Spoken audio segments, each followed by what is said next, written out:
அனைவருக்கும் வணக்கம். இன்னைக்கு பார்த்தீங்கன்னா, நம்மளுடைய நிதியமைச்சர் மரிய வில்சன் அவர்கள் தமிழக அரசின் தாவேகா அரசின் முதல் பட்ஜெட்டை தாக்கல் பண்ணியிருக்காரு. இந்த பட்ஜெட் மீதான விவாதங்கள் பல வகையா இருந்துகிட்டு இருக்கு. பலவித எதிர்ப்புகளை கிளப்பியிருக்கு இந்த பட்ஜெட்டு அப்படின்னு சொல்லிக்கிறாங்க. இந்த திமுகவினருடைய ஒரு மிகப்பெரிய ஒரு பதிலடி பிரேமலதா மேம் இன்னும் பார்த்தீங்கன்னா, நம்ம அன்புமணி சௌமியா அன்புமணி அவர்கள் மிகப்பெரிய அளவுல கேள்வி கேட்டிருக்காங்க. இதெல்லாம் என்ன மாதிரியான ஒரு பதில் வரப்போகுது? எடப்பாடி அவர்கள் மற்றும் இதுக்கெல்லாம் தமிழக வெற்றி கழக அரசின் பதில் என்ன அப்படின்றத நம்ம இந்த வீடியோ ஃபுல்லாக பார்க்க போகிறோம்.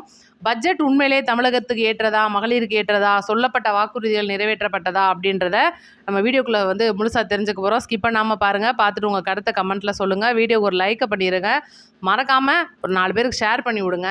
இப்போ பட்ஜெட் சரியான பட்ஜெட் தானா அப்படின்னு நம்ம பேசுவோம். ஃபஸ்ட்டு பட்ஜெட் சரியான பட்ஜெட்டானு கேட்குறதே அசிங்கங்க. எப்படி இதெல்லாம் நீங்கள் கேட்குறீங்க? எந்த வகையில் இன்றைக்கி தூத்துறீங்க புலி திவாரி அப்படின்னு எங்களுக்கு தெரியல. இப்போ நம்ம அரசு தமிழக வெற்றி கழக அரசு அமைஞ்சு கரெக்டாக 85 நாள் தான் ஆகுது. என்னமோ 8 வருஷம் ஆட்சி அமைஞ்சு 60 வருஷமாக நாங்கள் ஆண்டுக்கிட்டு இருந்தவங்க சொல்கிற மாதிரி 85 நாள் பச்சை பிள்ளைய போட்டு நீ என்ன பண்ண நீ என்ன பண்ண நீ என்ன பண்ணன்னு கேட்டுகிட்டே இருக்கவனுங்களை பார்த்து நான் கேட்குறேன், உங்களுக்கெல்லாம் துப்பு இருக்கா இதை கேட்குறதுக்கு? உங்களுக்கு என்ன அருகதை இருக்குது என்ன செஞ்சேன்னு கேட்குறதுக்கு? நீங்கள் கேட்குறவங்க முதல்ல நீங்கள்லாம் அந்த மக்களுக்கு என்ன செஞ்சீங்க? என்ன இதை சும்மா லேஸ்லாம் விட்டுட்டு மேலோட்டமாலாம் பார்த்துட்டுலாம் போக முடியாது. நான் ஒன்றே ஒன்று கேட்குறேன், பிரேமலதாக்கா உங்கள் பெட்டி அக்கா கிட்ட நான் ஒன்றே ஒன்று கேட்கணும்னு நினைக்கிறேன். நீங்கள் அறிவிச்சதெல்லாம் செய்யாமல் இப்படி ஏமாற்றிட்டு இருக்கீங்கன்னு கேட்குறீங்களே. இல்லை அவங்க கேட்டது அவங்க கேட்குறது கடனை எப்படி அடைப்பீங்க அப்படின்னு கேட்குறதுக்கு துப்பு இருக்க உங்கள்கிட்ட. நான் ஒன்றே ஒன்று கேட்குறேன், அந்த கடனை எதுக்கு வாங்கினேன்னு கேட்குறதுக்கு துப்பு இருக்கா உங்களுக்கு? எப்படி உங்களால் கேட்க வாய் வருது? எப்படி நான் போய் ஒரு கூட்டணியில் இருந்தேன்னாக்கா நான் இப்படி தான் கேட்பேன், அந்த கட்சிக்கு நான் செம்பு பெரிய செம்பு, நான் அவங்க என்ன நினைக்கிறாங்களோ அவங்க என்ன ஸ்கிரிப்ட் எழுதி கொடுக்குறாங்களோ. பிள்ளைங்களுக்கு எதிராக பேசின உதயநிதி அவர்களுக்கு முட்டு கொடுத்தாங்க. அவங்க அந்த முட்டு கொடுத்தது அப்புறம் பேசுவோம். இன்றைக்கி பட்ஜெட்டுக்குள்ள அவங்க கேட்டதுக்கு நம்ம பதிலடி. இன்றைக்கி பட்ஜெட்னா பட்ஜெட்டுக்குள்ளே பதிலடி கொடுப்போம். அவங்க நான் கேட்குறேன், மதிப்புக்குரிய விஜயகாந்த் அண்ணனோட துணைவியார் மனைவியார் அவர்களே, இப்போதைக்கு தேமுதிக கட்சியோட தலைவராக இருக்க நீங்கள் இதை கேட்க உங்களுக்கு என்ன துப்பு இருக்குது? இந்த கடனை எப்படி அடைப்பீங்கன்னு கேட்குறதுக்கு உங்களுக்கு என்ன அருகதை இருக்குது? இந்த கடனுக்கும் முதல்ல இதை பேசுகிறதுக்கும் உங்களுக்கு என்ன தகுதி இருக்குது? உங்கள் கட்சிக்கு என்ன தகுதி இருக்குது? உங்களுக்கு என்ன தகுதி இருக்குது? மக்கள்கிட்ட போய் நின்று 234 தொகுதியில் 119 தொகுதி ஜெயிச்சுட்டு நீங்கள் ஒரு பட்ஜெட் போடுவீங்கல்ல, அன்றைக்கி பேசுங்க. அதுக்கு முன்னால் ஒன்று மனச்சாட்சிக்கு விரோதம் இல்லாமல் எங்கள் அண்ணன் விஜயகாந்த் அண்ணன் மாதிரி கேளுங்க, நெஞ்சு நிமித்தி கேளுங்க. கேட்குறதுக்கு திராணி இருக்கா உங்களுக்கு அவர் மாதிரி கேட்குறதுக்கு? ஏன் இப்படி அசிங்கம் முடிச்சாப்புல கட்சியை காரி துப்புறாங்க? என்னடா இந்த அம்மா இப்படி கேட்டுக்கிட்டு இருக்கு அப்படின்னு. நான் ஒன்று கேட்குறேன், கடனை எப்படி இல்லை நான் வரேன், கடனை எப்படி கட்டுவீங்கன்னு கேட்குறதுக்கு துப்பு இருக்க உங்கள்கிட்ட நான் கேட்குறேன். கடனை எதுக்கு வாங்குனீங்க? அதை எதுக்கு செலவழிச்சிங்க? எதுக்கு இத்தனை 1000 கோடி ரூபா கடன் ஆச்சு அப்படின்னு கேளுங்க, நாங்கள் பாராட்டியிருப்போம். ஏன்னா கேட்க வேண்டிய கேள்வி அங்கே தான் வந்திருக்கணும். அதே மாதிரி புரட்சி தலைவி அம்மா அவர்கள் இந்த நாட்டை தமிழ்நாட்டை எடப்பாடி கிட்ட கொடுக்கும்போது 1 லட்சம் கோடி தான், 1,50,000 கோடி தான் கடனில் கொடுத்துட்டு போனார். எடப்பாடி இடையில ஆட்சி அமைச்சிட்டு அவர் வெளியில் போகும்போது மாண்புமிகு முன்னாள் முதலமைச்சராக இருக்கக்கூடிய ஸ்டாலின் அண்ட் கோட்டை கொடுக்கும்போது 4.25 கோடி அவ்வளோதான், 5 கோடிக்குள்ள கடனை வச்சு கொடுத்துட்டு போனார். ஸ்டாலின் அண்ட் கோ 5 வருஷத்தில் 8.5 கோடி ரூபா 8.5 லட்சம் கோடி ரூபா கடனை வாங்கி என்ன பண்ணுனீங்க இந்த கடனை அப்படின்னு சொல்லி சரியான அரசியல்வாதியாக இந்த மக்களுக்காக பேசக்கூடிய தலைவியாக அண்ணன் விஜயகாந்த் மாதிரி நெஞ்ச நிமித்தி கேளுமா. உனக்கு தில் இருந்துச்சுன்னா நான் உனக்கு அடுத்த எலெக்ஷனுக்கு ஓட்டு போடுறேன். துப்பு இருக்கா கேட்குறதுக்கு? அதே மாதிரி எடப்பாடி அண்ணே டெட் பாடி அண்ணே நீங்களாம் கேட்குறதுக்கெலாம் அறுதே இல்லைண்ணே, அதெல்லாம் போயிடுச்சுண்ணே, அந்த ஆண்டெல்லாம் மறைஞ்சிருச்சு. இப்போ பெண்களுக்கான 2,500 என்னாச்சு? ஏன் கொடுக்கலை? ஏன் கொடுக்க மாட்டேங்கிறீங்க? உடனே கொடுங்க அப்படின்னு கேட்குற திமுகவை பார்த்து நான் கேட்குறேன், நீங்கள் ஆட்சிக்கு வரும்போது வாக்குறுதி கொடுத்து 1000 ரூபாய் மகளிருக்கு கொடுக்குறோம், ஒரே கையெழுத்தில் நீட்டை நாங்கள் முறியடிச்சிருவோம், இதெல்லாம் எங்களோட வாக்குகளில் ஒன்று அப்படின்னு சொல்லிட்டு 597 வாக்குறுதிகளை என்னமோ கொடுத்தீங்க சம்திங். ஆனால் நீங்கள் 5 வருஷம் ஆட்சி முடித்து வெளியில் போகும்போது வெறும் 48 வாக்குறுதிகள் மட்டும்தான் நிறைவேற்றியிருந்தீங்க. மறந்துடுவோன்னு நினைக்கிறீங்களா? எதையுமே செய்யலை. 2வது, நீங்கள் வாக்குறுதிகள்ன்ற பேரில் மக்களை ஏமாத்துகிற நாடக கம்பெனி. எங்களை பொறுத்த வரைக்கும் திமுக தலைவர்களும் சரி, திமுகவும் சரி, அது ஒரு நாடக கம்பெனி. அவங்க காலையில் நைட்டு கூத்து கட்டுறதுக்கு வேஷம் கட்டுவாங்க. 5 மணிக்கு வேஷத்தை கலைச்சிட்டு போயிடுவாங்க. அதுதான் திமுக, அதிமுகவோட செயல்பாடாக இன்றைக்கி இருந்துச்சு. நான் இன்றைக்கி வள்ளிநீர் திருமண நாடகம் போடுறேன், நீ நாளைக்கு வீரபாண்டிய கட்டபொம்மன் நாடகம் போடு அப்படின்னு சொல்லி 2 பேருமே பேசி முடிச்சுக்கிட்டு, உனக்கு இந்த 40 வருஷமா, இவங்க 35 வருஷமும் இவங்க 60 வருஷமும் மாற்றி மாற்றி இந்த தமிழ்நாட்டு மக்கள் மண்டையில் மிளகா அரைச்சி ஏமாற்றிக்கிட்டு இருந்தீங்க. இன்றைக்கி போட்டிருக்க பட்ஜெட் அப்படின்றத குறை சொல்கிறதுக்கு எவனுக்குமே துப்பு இல்லை. அப்படி துப்பு இருந்துச்சுன்னா இந்த கடனை ஏன்டா வாங்கின, இந்த கடன் வாங்கி என்னடா பண்ண அப்படின்னு தைரியமாக கேளு. அதை விட்டுட்டு என்ன வந்த உடனே நீ இதை செய்யலை அதை செய்யலை. இன்னும் சொல்கிறேன், இன்றைக்கி இருக்கிற நம்ம தமிழ்நாட்டோட நிதிநிலையில் இப்போ அறிவிச்சிருக்கிறதுக்கே ஒரு நாள் ஒன்றுக்கு ஒரு நாள் வரவு வந்து 944 கோடிங்க. செலவு அப்படிங்கிறது ஒரு பக்கம் இருந்தாலும் ஒவ்வொரு நாளும் நம் வட்டி அப்படிங்கிறது அவங்க வாங்கி வச்சுருக்காங்கல்ல வட்டி, அதையே வந்து கட்டுறதுக்கு எவ்வளோ கோடி தேவைப்படுது அப்படிங்கிறதையும் நீங்கள் பாருங்கள். இதுக்கு மேலே பெண்களுக்கான இந்த திட்டங்களை நிறைவேற்றி கொடுக்குறாங்க அப்படின்னா எவ்வளோ வருது தெரியுங்களா? ஒரு நிமிஷம் இருங்க, புள்ளி விவரமாகவே சொல்கிறேன். பெண்களுக்கான 2500 ரூபா இந்த திட்டம் இப்போ நிறைவேற்றினா இன்றைக்கி இருக்கிற பட்ஜெட் நிலவரத்தில், இன்றைக்கி இருக்கிற கடன் சுமையில் 20,700 கோடி ரூபா மாதம் ஒன்றுக்கு, அதாவது குறைந்தபட்ச ஆண்டு ஒரு வருஷத்துக்கான இதை செயல்படுத்துறதுக்கு தேவைப்படும். 6 சிலிண்டரை செயல்படுத்துறதுக்கு 11,220 கோடி ரூபா தேவைப்படும். இளைஞர்களுக்கான, படித்த இளைஞர்களுக்கான, வேலை இல்லாத இளைஞர்களுக்கான உதவித்தொகை அப்படின்றத இப்போ செயல்படுத்தினாங்க அப்படின்னா மொத்தத்தில் 16,800 கோடி தேவைப்படும். அது போக இந்த 3ம் சேர்த்து 48,720 கோடி ரூபா ஒரு ஆண்டுக்கு அதிகப்படியான கடன் சுமை நம்ம தலையில் தான் வந்து ஏறும். இது எப்படி தெரியுமா? நான் நல்லா வேலை பார்ப்பேன், என்கிட்ட வேலை பார்க்குற தைரியம் இருக்குது, என்னால் சம்பாதிக்கிறதுக்கு தில் இருக்குது, நான் சம்பாரித்து என் குடும்பத்தை காப்பாற்றுறேன், மிகப்பெரிய வசதி வாய்ப்போடு இருக்கேன், அதில் இருந்து இந்த நாட்டுக்கான வரியை கட்டுறேன், என்னோடய தொழிலையும் தொழில் வளர்ச்சியும் பெருக்கிக்கிட்டு போகிறேன். ஆனால் இதே நாட்டில் குடிச்சிட்டு இந்த குடிகாரனாக ஆக்கி வச்சுருக்க இந்த திமுக அரசும் அதிமுக அரசும் அந்த குடும்பத்தை கெடுத்து வச்சுருக்க அந்த ஏழை குடும்பங்களாக வச்சுருக்கிற அவங்க இன்றைக்கி கேட்குறது, எங்களோட பணத்தை எடுத்து நீங்கள் அவங்களுக்கு கொடுக்க போகிறீங்க. அந்த இலவசங்களை தவிருங்க, அவங்களுக்கான வேலை வாய்ப்பை கொடுங்க. ஏன்டா வேலை வாய்ப்பு கொடுக்கல அப்படின்னு கேட்டிருந்தா நான் உண்மையிலே எடப்பாடி ஐயாலாம் ரொம்ப பெருமையாக நினச்சிருப்பேன். இலவசம் கொடு, ஓசி கொடுன்னு எல்லாம் சொல்கிறீங்களே, இன்னும் எங்களை ஏமாற்ற முடியாது. இலவசம் இல்லாத ஒரு தமிழ்நாடை எங்கள் வெற்றித் தலைவர் விஜய் அண்ணா ஏற்படுத்தி கொடுப்பாரு. அனைத்து வீடுகளில் இருக்கக்கூடிய இளைஞர்களுக்கும் ஒரு வேலைவாய்ப்பை ஏற்படுத்தி கொடுப்பாரு. அதே மாதிரி வாக்குறுதியும் தவற மாட்டார். இன்றைக்கி இருக்கிற குறைஞ்சபட்சம் நீங்கள் 2.5 வருஷம் ஆச்சு 1000 ரூபா கொடுக்குறதுக்கு. 2.5 வருஷம், 2 வருஷம் 8 மாதம் ஆச்சு. இன்னும் சரியாக சொல்லணும்னா நீங்கள் 2 வருஷம் 8 மாதம் கழிச்சு தான் 1000 ரூபா பேங்க்கில் போட்டீங்க. அப்போ அந்த 1000 ரூபாயை கொடுக்குறதுக்கே உங்களால் முடியலை. கடைசி நேரத்தில் நம்ம கொடுக்காம விட்டுட்டோம் அப்படின்னா அடுத்து ஓட்டு போட மாட்டாங்கன்னு நினச்சி அதையும் நீங்கள் செஞ்சீங்க. அதுக்கப்புறம் விடுபட்டு போனவங்கள் அப்படின்னு சொல்லிட்டு எலெக்ஷன் வர்றதுக்கு 6 மாதத்துக்கு முன்னால் அவங்களுக்கு போட்டீங்க. அப்போ ஏற்கனவே 2 வருஷம் வாங்கிட்டாங்க. அந்த 2 வருஷம் வாங்கினவங்களுக்கு இப்போ தானே எங்களுக்கு போடுறீங்க, அந்த காசை எங்களுக்கு கொடுங்கன்னு மக்கள் கேட்கும்போது, இல்லை அடுத்த முறை நாங்கள் எலெக்ஷனில் ஜெயிச்சு வந்தால் அவங்களுக்கு போடுறோம் அப்படின்னு வாக்குறுதி கொடுத்தீங்க. ஆனால் மக்கள் நம்பலை. ஆனால் இன்றைக்கி மக்கள் நம்புகிறாங்க. வெற்றித் தலைவர் விஜய் அண்ணாவின் ஆட்சியை மக்கள் நம்பிக்கிட்டு இருக்காங்க. அவர் சொன்னதை செய்வார். இன்றைக்கி நாடை மிகப்பெரிய வலிமையான ஒரு நாடாகவும் ஆளுமை மிக்க ஒரு அரசாகவும் மாற்றிட்டு இந்த குடும்பங்களுக்கான செய்ய வேணும்னு சொன்னதை பூராமே நிச்சயம் செய்வார். இப்போ தாங்க படிப்படியாக கூட்டி கொடுக்குறேன்னு சொல்லியிருக்காரு. இன்றைக்கி மரிய வில்சன் அண்ணன் சொல்லியிருக்காரு, இப்பொழுது வருகின்ற மாதத்துலேருந்து 500 ரூபா எக்ஸ்ட்ரா நம்ம 1500 கொடுத்துருவோம், படிப்படியாக அதை உயர்த்திடுவோன்னு இருக்காங்க. நிதிநிலை அப்படி இருக்குது. ஆனால் குழந்தை பிறந்து வெறும் 85 நாள் தானே ஆயிருக்கு. அந்த 85 நாளையில் அந்த பச்சை பிள்ளை என்னென்ன பண்ண முடியும்? கோடிக்கணக்கில் லட்சக்கணக்கான கடனை வாங்கி நம்மளை பூரா நாசம் பண்ணிட்டு போயிருக்காங்கண்ணா.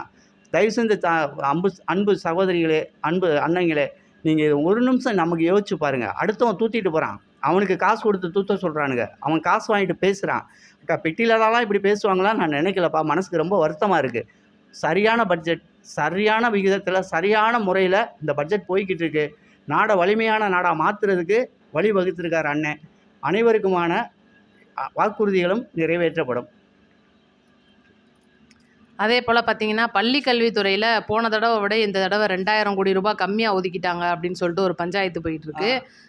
2000 கோடி ரூபாய் கம்மியாக ஒதுக்கிட்டாங்க அப்படின்றது ஒரு குறையா அப்படின்றது ஒரு கேள்வியாக இருக்குது. ஏன்னா பள்ளி கல்வித்துறை அப்படின்றது மாணவர்களுடைய ஒரு கல்வியோட சம்மந்தப்பட்ட ஒரு விஷயம். அவங்களுக்கு தேவையான சைக்கிள்ஸ், 11ஆம் கிளாஸ்க்கு தேவையான மடிக்கணினி, ஒவ்வொருக்கும் தனித்தனியான திட்டத்தில் மிகப்பெரிய அளவு அந்த மாணவர்களுக்கு நம்ம செலவிடணும். ஆனால் அன்பில் மகேஷ் அவர்கள் அடித்த கொள்ளையெல்லாம் விட கணக்கு பண்ணி பார்க்கும்போது இப்போ இருக்கிற தொகை அப்படின்றது கொஞ்சம் அதிகமாக இருக்குது. அவங்க ஒதுக்கி இருக்கிறத விட பள்ளி கல்வித்துறைக்கு கம்மியாக ஒதுக்கியிருக்காங்க. இவ்வளவு கொடுக்க போகிறோம்னு சொல்லியிருக்காங்க. இதை விட அதிகமாக ஒதுக்கிட்டு சென்ற 5 ஆண்டுகளில் அவங்க கணினி மடிக்கணினி கொடுக்க கிடையாது. பள்ளி கல்வியில் முக்கியமான விடயங்களில் நிறைய விஷயங்கள் அவங்க செய்ய கிடையாது. அந்த பணமெல்லாம் எங்கே போச்சுன்னு கேட்க சொல்லுங்கள். அதாவது கடைசி எனக்கு அதை தான் அப்போ நம்ம கேட்க வந்ததே. இப்போ மகளிருக்கு 1000 ரூபா கொடுக்குறோன்னு சொல்லி ஆட்சிக்கு வந்தாங்க. கிட்டத்தட்ட 3 வருடம் கொடுக்கல, அப்புறம் 2 வருஷம் கொடுத்தாங்க. கடைசியில் பார்த்தீங்கன்னா ஆட்சி முடிய போகும்போது 5000 ரூபாய் எப்படி தான் போடுவாங்களோ தெரில, கோடைகால சிறப்பு நிதிலாம் கொடுத்தாங்க. ஆனால் அந்த கோடைகால சிறப்பு நிதி எந்த துறையின் அடிப்படையில் எடுத்து கொடுத்தாங்கன்னு இன்ன வரைக்கும் நம்மளுடைய தமிழக மக்கள் யாருமே கேட்கல. ஆனால் தமிழக வெற்றி கழக ஆட்சி வந்ததுக்கு அப்புறமா மக்கள் வந்து 2500 ரூபா கொடுத்துருவாரு விஜய் அவர்கள் அப்படின்னு நினச்சிட்டுலாம் ஓட்டு போடலை. ஓட்டு போட்டாங்க, ஜெயிச்சிட்டாங்க. நம்பிக்கையின் பேரில் ஒரு மாற்றம் வேணும்னு நினச்சி தான் இன்றைக்கி நம்மளுடைய சிஎம் விஜய் அவர்கள் சீட்டில் உட்காந்துருக்காரு. 1000 ரூபா வந்து என்னுடைய ஆட்சிகளில் நான் 2500 ரூபாயா போடுவேன்னு சொல்லி நிப்பாட்டி வைக்கலை. மதிப்பிற்குரிய மகளிர் திட்டமாக வந்தால் தான் என்னுடைய ஆட்சிக்கு வந்து அது ஒரு பெரிய கெத்து அப்படின்னு அவர் நினைக்கல. பரவாயில்ல, மக்களுடைய சுமையை குறைக்கிற அந்த 1000 ரூபாய் அந்த கலைஞர் பேர்லேயே போகட்டும் அப்படின்னு நினச்சிட்டு தான் தொடர்ச்சியாக அதை நம்ம கொடுத்தது அப்படின்னு சொல்லி விளக்கமும் கொடுத்துருக்காங்க. ஏன் அவர் நினச்சிருந்தா அதை நிப்பாட்டி வச்சிருக்கலாம், மதிப்புக்குரிய மகளிராக இன்னும் 2 வருஷம் கொடுத்து கொடுத்துருக்கலாமே அப்படி தான் இன்றைக்கி வந்து அரசியல் வல்லுநர்கள் பேசுகிறாங்க. ஆனால் அது நாகரிகமாக இருக்காது. மக்களுடைய அந்த ஒரு சிறு தேவையை பூர்த்தி பண்ணுற அந்த ஒரு 1000 ரூபாயாவது இப்போ அக்கௌண்ட்டில் விடுகட்டும் அப்படின்றத ஒரு கருத்தம். 2வது பார்த்தீங்கன்னா இப்போ வரக்கூடிய நிதியாண்டை பொறுத்த வரைக்கும் போன தடவை ஸ்டாலின் அவர்கள் ஒதுக்குன பட்ஜெட் பார்த்தீங்கன்னா 12 மாதங்களுக்கு. இப்போ பார்த்தீங்கன்னா நம்மளுடைய தமிழக வெற்றி கழக இடைக்கால பட்ஜெட் தாக்கல் பண்ணினது 8 மாத காலத்துக்கு. August, September, October, November, December, ஜனவரி, பிப்ரவரி, மார்ச். அடுத்த மார்ச் மாதம் மிகப்பெரிய ஒரு பட்ஜெட் வந்து முழு பட்ஜெட்டாக தாக்கல் பண்ணப்படுவாங்க. அதுதான் வந்து முழு பட்ஜெட், இது இடைக்கால பட்ஜெட்டு. இன்னும் பார்த்தீங்கன்னா பட்ஜெட்டில் நிறைய விஷயங்கள் விவாதிக்கிறதா இருக்காங்க, நிறைய விஷயங்கள் மாற்றுறதா இருக்கலாம், எடிட் பண்ணுற மாதிரிலாம் நம்ம சொல்லுவோம் பார்த்தீங்களா, அந்த மாதிரி விஷயங்கள் இருக்கலாம். ஏகப்பட்டது இருக்குது. கிட்டத்தட்ட செப்டம்பர் 8ஆம் தேதி வரைக்கும் சட்டப்பேரவையோட கூட்டத்தொடர் அப்படின்றது இருக்குன்னு சபாநாயகர் சொல்லியிருக்காரு. அப்போ எதிர்க்கட்சியோட வாதங்கள் முன் வைப்பாங்க. ஒருவேளை வாதங்களை பரிசீலிக்கலாம், இல்லை விவசாயிகளுக்கான ஒரு விஷயத்தை பரிசீலிக்கலாம். வேளாண் பட்ஜெட்டில் மிகப்பெரிய ஒரு சர்ப்ரைஸ் விவசாயிகளுக்கு இருக்கலாம். 6 சிலிண்டர் எல்லாருமே கேட்குறீங்க, 6 சிலிண்டர் 2500 ரூபாயால் வந்து நம்ம இப்போதைக்கு வந்து நம்ம தேவையில்லை, நம்ம வந்து கொஞ்சம் பொறுமையாகவே வாங்கிக்கிறோன்னு சொல்லி சில பேர் சொல்கிறீங்க. அது வந்து தப்புங்க. என்னை பொறுத்த வரைக்கும் அண்ணன் கண்டிப்பாக கொடுப்பாரு. உரிமை கேட்கணும், நம்மளுடைய உரிமை. நம்ம அழுத்தந்தான் கொடுக்கக்கூடாதே தவிர உரிமையை கேட்குறதுல தப்பு இல்லை. ஆனால் நிறையா பேர் வந்து உண்மையிலே அண்ணன் மேலே இருக்கிற பாசம் நம்ம தான் அதிகமாக வச்சுருக்கோம்னு நினச்சேன். ஆனால் என்னை விடலாம் நிறையா பேர் இருக்கீங்க அப்படின்னு சொல்ல முடியும். அந்த அளவுக்கு நிறைய பேர் வந்து இப்போதைக்கு அரசு நல்லபடியாக நடக்கட்டும். முதல்ல இந்த மதுக்கடைகளை இழுத்து மூடணும். இன்னைக்கு சௌமியா அன்புமணி அவர்கள் கூட பேட்டியில் சொல்லியிருப்பாங்க, மதுக்கடைகளை இழுத்து மூடணும், அப்போ தான் பெண்கள் நிம்மதியாக நடமாட முடியும் அப்படின்ற விஷயம்னா கண்டிப்பாக அதுக்கான ஒரு வேலைகளை நம்ம முதல்வர் அவர்கள் நடவடிக்கை எடுக்கிறாரு. அக்கா இப்போ வந்து மதுக்கடைகளை மூடுங்க அப்படின்னு அன்புமணி மதிப்புக்குரிய அக்கா அன்புமணி அக்கா சொல்கிறீங்க. அக்கா நான் ஒன்றே ஒன்று உங்கள்கிட்ட கேட்குறேங்க்கா. அண்ணன் இவ்வளோ வருஷம் அரசியலில் இருக்கார், 2 முறை மத்திய அமைச்சராக இருந்திருக்காரு. ஐயா வந்து கிட்டத்தட்ட நான் பிறக்கிறதுக்கு முன்னால் வந்து அரசியலில் இருக்காருங்கா. இவ்வளோ நாளாக ஏன் ஏதாவது தொண்டைகளை எதுவும் விக்கிச்சா, இதெல்லாம் கேட்கக்கூடாது, மதுக்கடைகளை மூடுங்கன்னு சொல்லக்கூடாது அப்படின்னு சத்தியம் பண்ணி வச்சுருந்தீங்களா? வெற்றித் தலைவர் விஜய் அண்ணா வந்த உடனே தான் இதெல்லாம் கேட்கணும்னு தோணுதாக்கா? அக்கா நீங்கள் நினச்சிருந்து ஐயா நினச்சிருந்தாங்கன்னா ரஜினி சிகரெட்டு குடித்ததுக்கு படமே ஓட விடாமல் பண்ணார். ஐயா மதிப்புக்குரிய மருத்துவர் ஐயா முடிவு பண்ணி இதை முழுசாக செயல்படுத்தணும்னு நினச்சிருந்தாருன்னா என்றைக்கோ மதுக்கடைகள் பூரா இழுத்து மூடியிருக்கலாம். அவ்வளோ பெரிய செல்வாக்கு மிக்க தலைவர் ஏன்க்கா செய்யலை? இன்றைக்கி நீங்கள் இதை பேசும்போது எங்களுக்கு மனசுக்கு ரொம்ப சந்தோஷமாக இருக்குக்கா. ஆனால் பேசுங்க, விட்டு கொடுக்காம பேசுங்கக்கா, நியாயத்தை பேசுங்கக்கா. சௌமியா அன்புமணி அவர்கள் சொல்கிறதுல அவங்க கேட்குற அந்த கோரிக்கை கண்டிப்பாக இது வந்து இவங்களுடைய கோரிக்கை இருக்காது, ஒட்டுமொத்த தமிழக பெண்களோட ஒரு கோரிக்கையாக இருக்குது. இதை கண்டிப்பாக நம்ம முதல்வர் அவர்கள் நிறைவேற்றுவார். இப்போதைக்கு எடுத்த உடனே அதை தான் நான் சொல்கிறேன், எடுத்த உடனே 3 மாத காலம்தான், இன்னும் கூட ஆகலை, 90 நாள் இன்னும் ஆகலை. ஆனால் பார்த்தீங்கன்னா இன்றைக்கி ஏகப்பட்ட நிதி சுமையை நம்ம தாங்கிக்கிட்டு இருக்கோம். 13 லட்சம் கோடிக்கு மத்தியில் இந்த பட்ஜெட் தாக்கல் பண்ணப்பட்டிருக்கு. ஆட்சிக்கு வந்த 3 மாத காலங்களில் இவ்வளோ நாள் பார்த்தீங்கன்னா ஸ்டாலின் அவர்களுடைய ஆட்சியில் ஒரு நாளைக்கு 923 கோடி வருவாய் வந்த இந்த தமிழ்நாட்டில் இப்போ ஒரு நாளைக்கு 950 கோடி ரூபாயா வந்து உயர்ந்திருக்கு. கிட்டத்தட்ட ஏறக்குறைய 48 கோடி ரூபாய் ஒரு நாளைக்கு வருமானம் அதிகமாக வருது. அப்போ இந்த 48 கோடி ரூபாய் இவ்வளோ நாள் எங்கே போச்சு? இந்த 5 வருடம், ஒரு மாதத்துக்கு. அப்போ 5 வருஷம் ஆண்டிருக்காங்க. யோசிச்சு பாருங்க. அடுத்து பார்த்தீங்கன்னா ஒவ்வொரு துறைக்கும் ஒதுக்கி இருக்கிற ஒரு அந்த நிதி தான் உங்கள் கண்ணுக்கெலாம் தெரியுது. ஆனால் அந்த துறையில் இருக்கிற ஒவ்வொரு அமைச்சர்களும் அவங்களுக்கு தனிப்பட்ட முறையில் குடும்பத்துக்கு ஒதுக்கிக்கிட்டது யாருமே கேட்கல. ஏன்னா இன்னைக்கு பள்ளி கல்வித்துறைக்கு 2000 கோடி கம்மியாக ஒதுக்கியிருக்காருன்னு கேட்க வர்ற நீங்கள் அவங்க ஒதுக்குற 44,000 கோடியை செலவு பண்ணாங்களான்னு கேட்டிங்களா? அந்த 44,000 கோடிக்கு நீங்கள் செலவு காட்டுங்கன்னு யாராவது சொன்னாங்களா? அன்புமணி அவர்களுடைய ஒட்டுமொத்த ஊழலும் இன்னைக்கு வெளியில் வந்திருக்கு. தனியார் பள்ளிக்கூடத்துக்கு சர்டிஃபிகேட் கொடுக்கறதுக்காக, கவர்மெண்ட் ஸ்கூலில் வந்து எண்ணிக்கையை குறைக்கிறதுக்காக, தனியார் பள்ளிக்கூடத்துக்கு லட்சம் கோடி ரூபாயில் நன்கொடை வாங்கி கொடுக்கறதுக்காக தனி அலுவலகம் போட்டு அத்தனை கோடி ரூபாய் ஆட்டையை போட்டிருக்காருன்னு இன்னைக்கு நியூஸில் சொல்லிட்டு இருக்காங்க. மக்கள் இப்போ பேசிட்டு இருக்காங்க. இதை இன்னொன்று கேளுங்க. 44,000 கோடி ஒதுக்கிட்டேன்னு சொல்லிட்டு பள்ளி கல்வித்துறைக்காக இவ்வளோ கோடி நீங்கள் 2 லட்சம் கோடி கிட்ட கம்மியாக ஒதுக்கிட்டீங்க மொத்தத்தில் பட்ஜெட்டில். அது கல்வித்துறையில் வந்து மிகப்பெரிய பாதிப்பை ஏற்படுத்து கம்மியாக ஒதுக்கியிருக்காங்க. ஆனால் அந்த கம்மியான ஒதுக்கீடில் தரமான பொருட்கள் கொடுக்குறாங்க. நீங்கள் கொடுத்த சைக்கிள் வெறும் 800 900 1000 ரேஞ்சில் எடுத்திருப்பீங்க. இன்னைக்கு கொடுக்கக்கூடிய சைக்கிள் ஒன்றும் 6000 5000 அந்த ஸ்மார்ட் சைக்கிள் ஹெல்மெட்டோட இருக்கிற மாதிரியா வாட்டர் பேன் வைக்கிற மாதிரி ஸ்போர்ட்ஸ் சைக்கிள் கொடுக்க போகிறாங்க. அப்போ அதோட தரம் அப்படின்றது ஒன்று இருக்குது. இதெல்லாம் இது லேப்டாப் வாங்கினாங்களோ இல்லையோ திமுக காலத்தில், அதில் ஸ்டிக்கர் ரோட்டில் செலவு பண்ண காசே வந்து வேற. அந்த மாதிரிலாம் வந்து இன்னைக்கு திமுக ஆட்சி காலத்தில் இருக்குது. ஒவ்வொரு துறைகளிலையும் வந்து ஏகப்பட்ட ஊழல்கள் நடந்திருக்கு. அந்தந்த இப்போ உதாரணத்துக்கு அறநிலையத்துறை எடுத்துக்கோங்க, சேகர்பாபு துறையை. எத்தனை கோயிலை நீங்கள் சீரமைச்சிங்க கேட்டால் நாங்கள் வந்து வேலை பார்த்துட்டு இருக்கோம், ஆட்கள் வேலை பார்க்குறாங்கன்னு சொல்லி சும்மா. ஆனால் இன்னைக்கு அறநிலையத்துறையை கையில் எடுத்துக்க நம்ம ரமேஷ் அவர்கள் 810 கோடி ரூபாய் தான் ஒதுக்கியிருக்காங்க. ஆனால் ஒவ்வொரு கோயிலையும் இன்னைக்கு கும்பாபிஷேகம் நடக்கிறதுக்கான வேலை பார்த்துட்டு இருக்காங்க. ஒவ்வொரு கோயிலும் வந்து சரிவர நடந்துட்டு இருக்கு. அந்த கோவில் அலுவலர்கள் சரியாக வேலை பார்க்குறாங்களா இல்லையான்னு கண்காணிச்சிட்டு இருக்காங்க. ஆனால் நீங்கள் என்ன பண்ணுவீங்க? 100 ரூபா டிக்கெட்டை போடு, நேர் வழியில் விடாத, அப்படியே கூட்டம் இருக்கிற மாதிரி காட்டு, 100 200 டிக்கெட்டை போட்டு விடு, உள்ள எப்படியாவது சாமி கும்பிட்றதுல மக்கள் போயிடுவாங்க அப்படின்னு சொல்லி எந்த அளவுக்கு பாடுபடுத்துனீங்க. இன்னைக்கு மதுரை மீனாட்சி அம்மன் கோயில், இவ்வளோ பெரிய மதுரையில் இருக்கிற கோயிலில் கழிப்பறை இல்லை. முஸ்தபா அவர்கள் குற்றம் சாட்டியிருக்காரு எம்எல்ஏ. ஒவ்வொரு கோயிலையும் இன்னைக்கு மிகப்பெரிய அளவு பஞ்சாயத்து நடந்துட்டு இருக்கு. மக்களுக்கு தேவையான அடிப்படை வசதிகள் இல்லை அப்படின்னு. அப்போ ஒதுக்கப்பட்ட நிதிலாம் எங்கே போச்சு? அதெல்லாம் முதல்ல கேளுங்க. அப்புறம் இந்த நிதியில் இதெல்லாம் பண்ணிட முடியுமான்றதை நீங்கள் கேட்க வரலாம். இதுதான் எங்கள் கருத்து. மக்களே, இவ்வளோ நேரம் வீடியோ பார்த்துருப்பீங்கன்னு நினைக்கிறேன். பட்ஜெட்டை பற்றின உங்கள் கருத்தை கமெண்ட்டில் சொல்லுங்கள். நம்ம வீடியோ 4 பேருக்கு ஷேர் பண்ணி விடுங்க. நன்றி, வணக்கம். அடுத்த வீடியோவில் சந்திப்போம். நன்றி.